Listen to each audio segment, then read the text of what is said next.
It is clear that through collective efforts, the members of this chamber are ready and willing to pass the laws and provide the funds for the programs necessary to address the needs of our countrymen.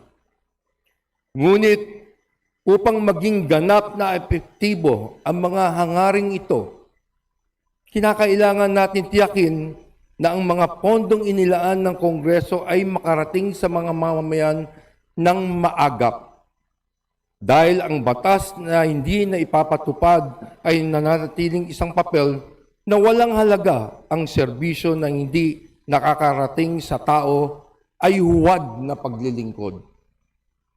Kahit po maganda ang naipasang budget, it will mean nothing if the resources for the people do not reach them on time. Kaya naman po, sa mga kaibigan natin sa DBM, ayusin niyo naman ang inyong trabaho.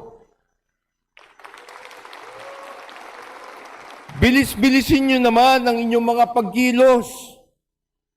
Gawin niyo naman ang inyong mga tungkulin para maging maayos at may patupad na ang mga programang sasagot sa kasalukuyang pangangailangan ng ating mga kababayan sa iba't ibang mga reyon.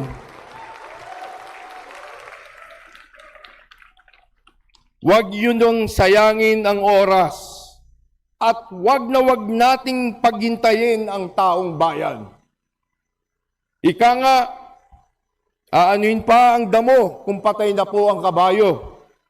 Ang serbisyo ay mahalaga at mararamdaman lamang kung ito'y napaparating sa tamang oras. Umaapela kami sa inyo hindi bilang kritiko, kundi bilang katuwang ninyo sa mabilis at agarang pagtugon sa pangangailangan ng taong bayan.